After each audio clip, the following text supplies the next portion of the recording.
Good afternoon and welcome to the first of series of webinars about rental market in Vancouver. Today we are going to talk about changes in supply, demand and tenant behavior during the COVID-19 pandemic. On the bottom of your screen you will see a Q&A symbol, so if you have any burning questions, type them there, and at the end of the webinar we will answer as many as we can.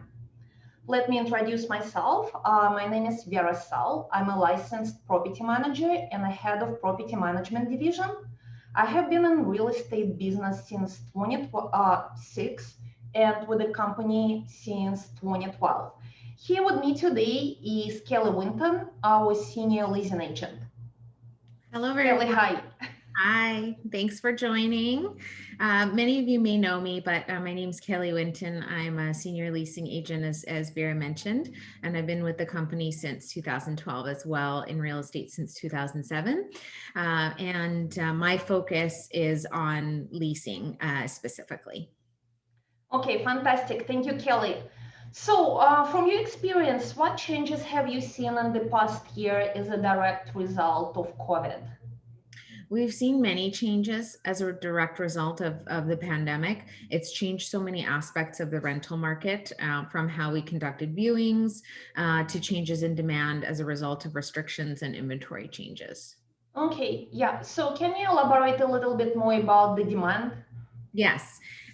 So the differences that we've seen in terms of what potential tenants are looking for, we've seen quite an increase in demand for detached homes, as well as townhomes and duplexes with a yard or outdoor space, anything more significant than a balcony. For so many reasons, private outdoor space has become a huge asset. We've seen an increase in demand for properties that have office space due to work from home culture. So anything like a studio or one bedroom, we've seen a decrease in demand for. And just in general, we've seen less people interested in the high-rise condo type of properties. Most amenities are closed as well, so there's less of a focus on that. It's no longer a true selling point necessarily. Many don't want to share the space, or the space is closed. Mm-hmm. And what about inventory? Are there any changes? Yes, and that's where we've seen actually the biggest change is in inventory. I would estimate about a 50% increase in inventory across the board, but more so in the condo style properties, which is why many landlords have seen a decrease in the market price. So there is a lot of demand we're seeing still, but there is much more inventory available.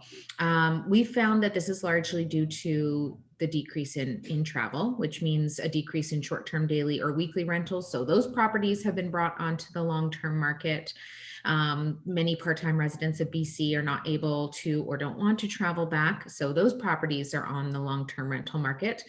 And many tenants are actually giving notice if landlords are unflexible with reducing rates on existing leases.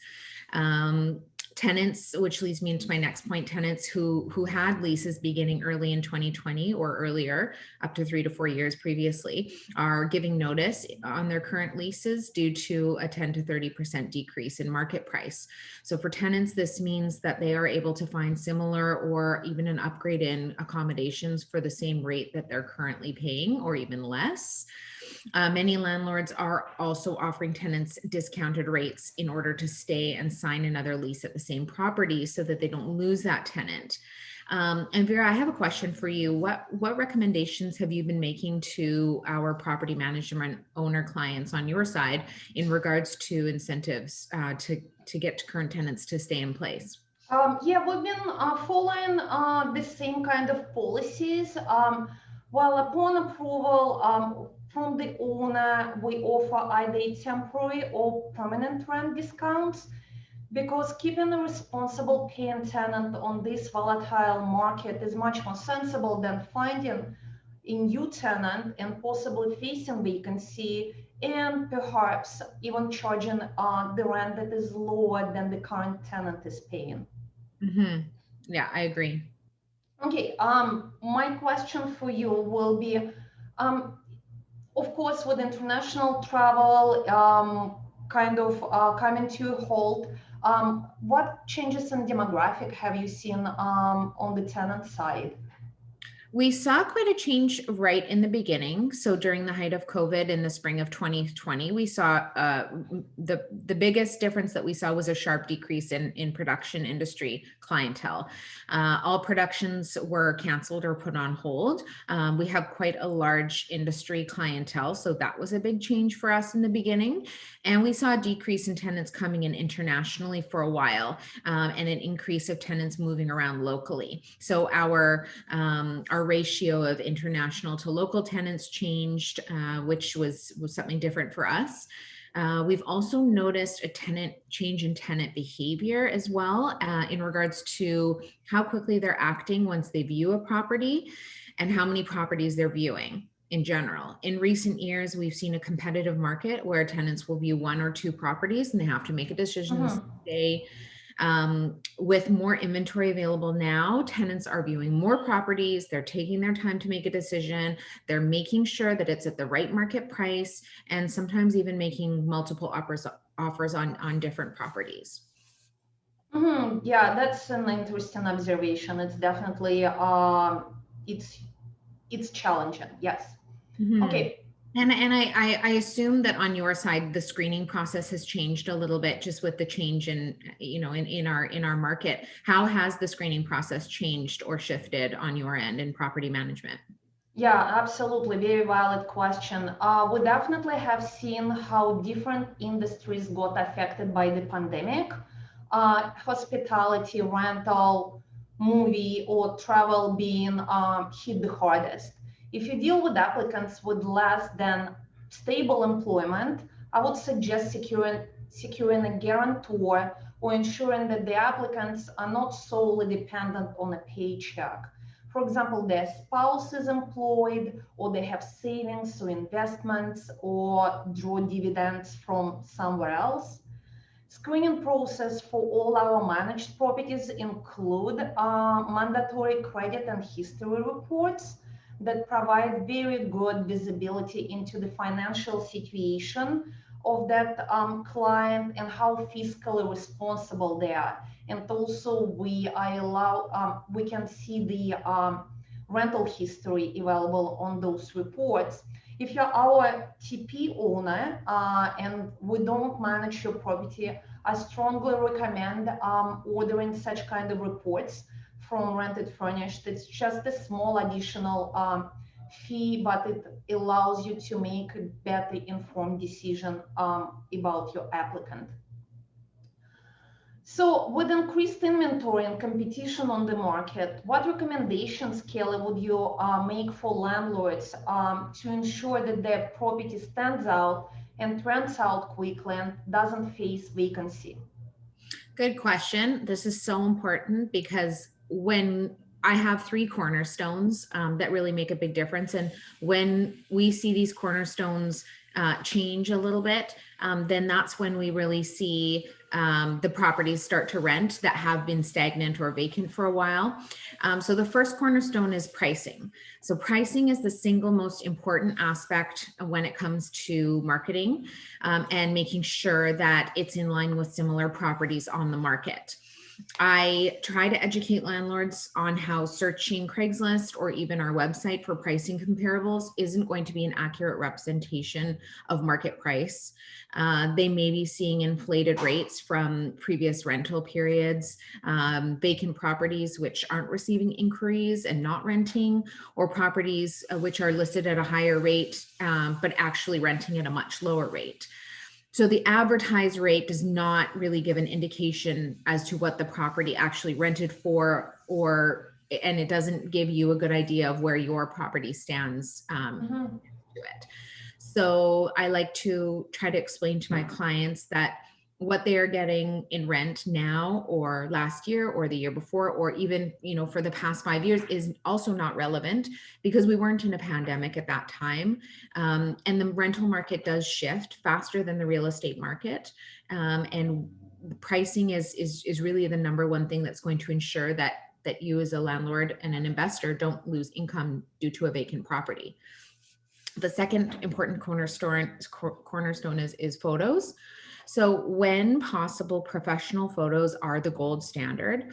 We do offer a photographer at a discounted rate to what you will find online. I do recommend all of my clients utilize that service. It's $100. It's an investment that's going to serve you for years to come, and it will showcase your property the best, and it will help the advertisement to stand out against other properties. So if anyone wants to utilize this service, if they have a property that's vacant or coming up for vacancy, please let me know.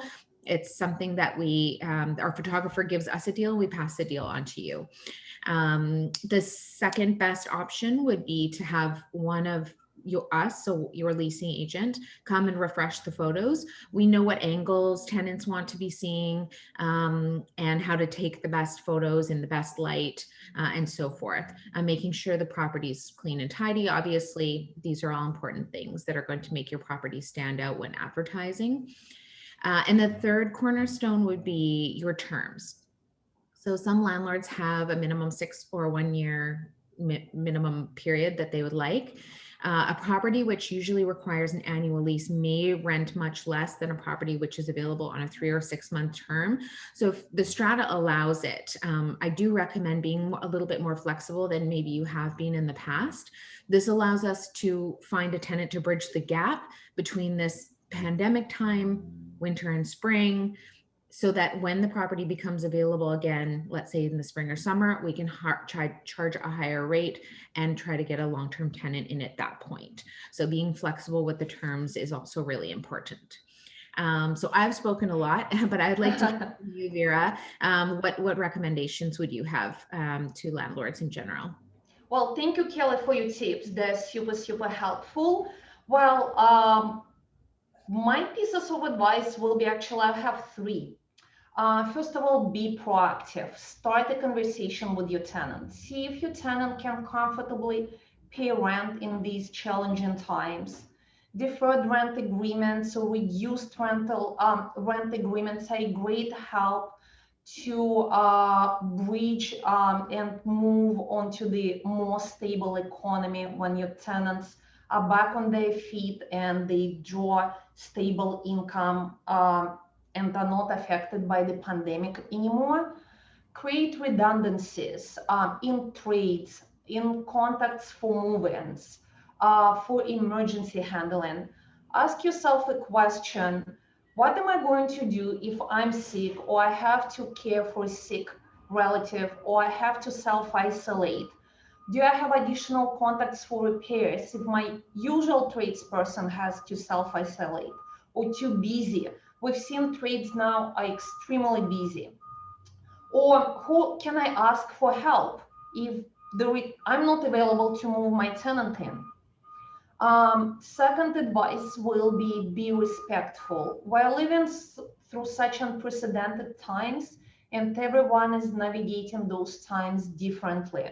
If you have to show your occupied rental, try doing that via FaceTime, or assure the tenant that the condo will be professionally cleaned after in-person showing. Or better yet, create a video in advance and then show that video to your prospect. You will kill two birds. You don't have to visit the property, and your prospect will be able to make that informed decision. If tenant needs to self-isolate, they're telling you that they need to self-isolate because of COVID exposure, please don't ask them about those test results.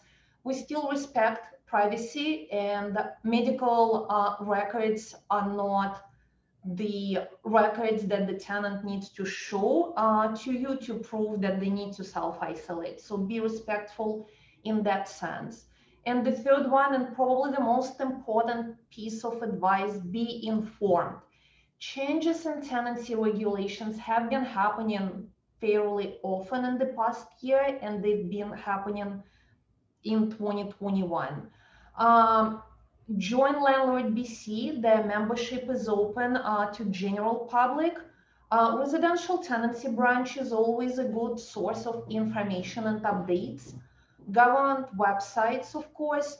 And if you feel overwhelmed and you don't know where to go or what to do, or there is just too much information for you to process, We have full property management services. We have senior property managers who keep abreast with all the changes and regulations, and they will be able to assist you with all day-to-day and any other tasks pertaining to the management of your property. It's 1:20. I'm afraid that's the time we have for today. I think now we will have to move to Q&A part of our webinar. Let me just double check. Okay. Actually, I have a question. It's for me. I will be the best person, I guess, to answer. How move-ins handle if the tenant is arriving from abroad and needs to self-isolate? Yes, tenants, of course, need to follow the provincial health order. They have to go straight to the residence, and they're not allowed to contact anyone. So what we do, we prepare the move-in package for them and leave it in the suite. We do a virtual walkthrough with tenants. We send them electronic paperwork to sign off on. That's not a lot of changes, actually. Even during our normal non-pandemic times, we sign majority of our paperwork electronically. For the walkthrough, it still needs to be done, whether the tenant is doing it in person with you or virtually via FaceTime or via webcam. Thankfully, the technology allows us to be a little bit more flexible in the 21st century. So that's what we do. And yeah, that's about the move-in procedures. Oh yes, and of course about the keys. The keys needs to be either left with the concierge, and there is no concierge. Again, there is technology that allows us to have electronic lock boxes left at the property and provided to the tenants. Yeah, I hope it answers your question about the move-in procedures. And the other question, I'm sorry, Kelly. Oh, sorry. I was just going to jump in and say, if anyone does have a question, there is a Q&A box at the bottom, should be at the bottom of your screen. So you can enter your question there if you do have a question. Yeah. Well, and the other question I see, is COVID a valid reason to break a lease? Well, unfortunately, it's not. If you feel compassionate indifferently, by all means, you can release your tenant from the lease, but the short answer, no. Unfortunately, COVID sickness is not a valid reason to break a lease. For that matter, even the death of a tenant is not valid reason to break a lease. Oh, okay. Wendy has a question. What has happened to the demand for furnished versus unfurnished properties? Good Fantastic, question. Kelly. That's for you for sure. It's your domain. Good question. We actually have seen a shift. We have seen more potential tenants that are looking for unfurnished properties. And so what we've seen is the price difference for, I mean, depending on the size of the property and where it's located, we're noticing that the price difference between furnished and unfurnished, the gap has gone down a little bit. So it really is going to depend on the property. Is it a condo? Is it a house? And so forth. But we are noticing a lot more demand there. And like I said, the reason is because people are moving around locally. They want a bigger space because they're working from home. And so we are seeing a lot more local action, whereas before the pandemic, we were seeing more international travel. Okay. I hope that answers your question. And also, if anyone has any questions afterward as well, feel free to reach out to me as well. My contact information is on the slide here. So Wendy, if you want to go into more detail, feel free to give me a call or send me an email. Kelly, there is another question we have from Lance. Are you seeing more interest in 3 months or 6 months term rentals? Yes. So we are seeing more short-term inquiries coming in. Right at the height of the pandemic, we were seeing more long-term, and now we're starting to see those shorter terms come up. And where we're seeing those is tenants who are coming in from elsewhere, whether it be internationally or somewhere else in Canada. They want to land somewhere, quarantine, get a feel of the space and the area, and then move on to something long-term or possibly extend in that property longer. But yes, 3 and 6 month terms are becoming a lot more popular, I would say, than annual lease at the moment. And getting into spring and summer, we find that anyways in our normal cycle, that spring and summer 3 to 6 months terms are kind of the norm. Yeah, I can chime in too. Also, it looks like the shorter terms are more popular for another reason, employment, right? People are kind of a little bit apprehensive. They don't know if they're moving to Vancouver for employment. Well, COVID happened unpredictably, so people don't want to have longer term commitments for the financial reasons too. Okay, Lance, I hope it answers your question. And yeah, fantastic. It looks like, yeah, we are done with questions. So I hope this webinar has been informative. Feel free to reach out to us. You can see our contact information.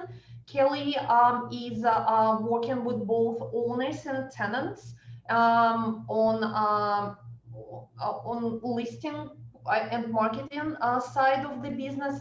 I'm more working with owners with the properties that we manage fully, but we both work as a team. So shoot us a line, and yeah, have a wonderful rest of the day.